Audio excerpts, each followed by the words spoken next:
Bonjour à toutes et à tous. Nous sommes ici dans le nord de l'Espagne, non loin de la principauté d'Andorre, dans un paysage magnifique que les amateurs d'enduro connaissent parce qu'il est réputé pour ses montagnes, ses flancs rocailleux et ses petits chemins assez difficiles. Ce que vous voyez qui tombe autour de moi, ce n'est pas de la neige, c'est du pollen qui est présent vraiment en abondance à cette époque. Et aujourd'hui, on va parler des nouvelles KTM Enduro.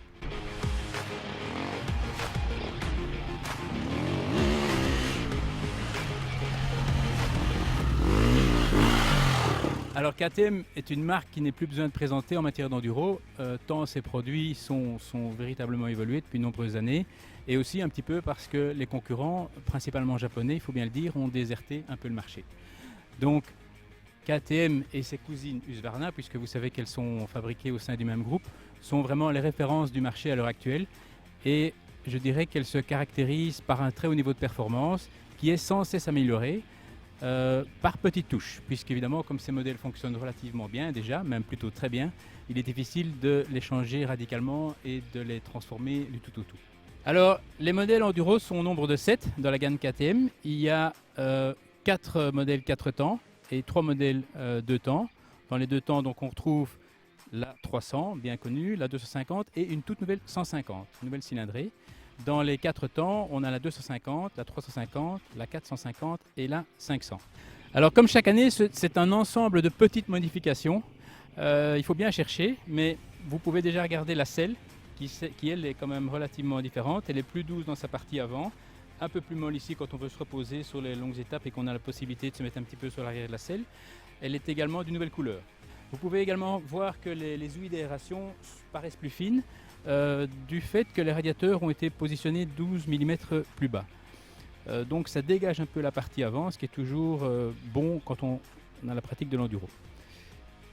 Ce qu'on a fait également au niveau du système de refroidissement, c'est qu'on a agrandi les tubes de refroidissement pour une meilleure circulation de l'eau, pour un meilleur refroidissement et pour une température plus constante.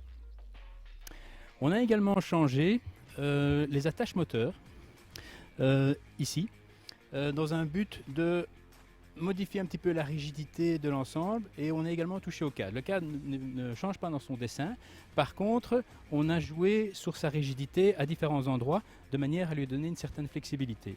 Flexibilité qui joue sur la vivacité de la moto et sur sa facilité d'emploi en général. Alors au niveau des petites modifications, les bouchons de fourche sont différents, il y a un petit changement au niveau du mécanisme qui est plus facile.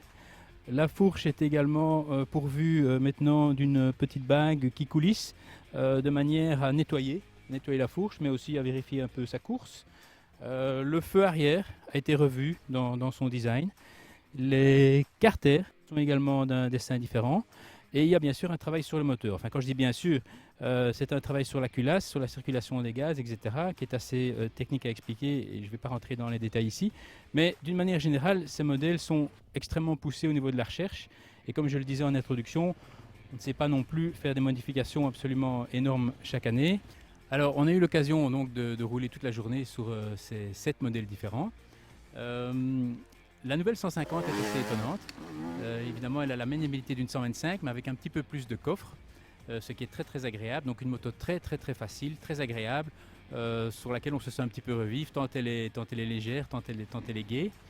Les 250 et 300 de temps s'adressent plus à des pilotes un petit peu plus confirmés. La 300, évidemment, a un énorme coffre.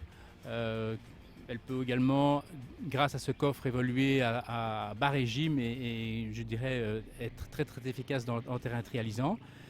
Au niveau des 4 temps, j'ai un petit faible pour la 350 qui rassemble, je dirais, vraiment les qualités principales d'une enduro, qui est à la fois coupleuse, puissante, suffisamment facile à prendre en main et qui véritablement aide dans les situations difficiles. Je viens d'en faire l'expérience. Le parcours que nous empruntons est vraiment fait de montées, de descendre avec de grosses marches, des cailloux, etc. Donc pas facile, des passages dans des tout petits torrents. La 350, une fois qu'on vient d'une autre moto, marque vraiment la différence et est véritablement facile, est véritablement une alliée dans la difficulté. Alors une chose qu'on peut encore signaler au niveau de ces modèles, c'est qu'ils sont véritablement très pourvus en power parts. Ils ont un catalogue absolument complet si vous voulez modifier la moto à votre goût et la rendre un petit peu plus performante dans tel ou tel domaine. Donc il y a véritablement moyen de se faire une moto à la carte. Et voilà, ça c'est pour les puristes, mais disons que c'est quelque chose de très agréable aussi.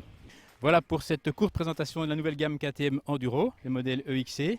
Donc je vous donne comme d'habitude rendez-vous dans le prochain numéro de Moto 80 pour lire l'essai complet. À très bientôt.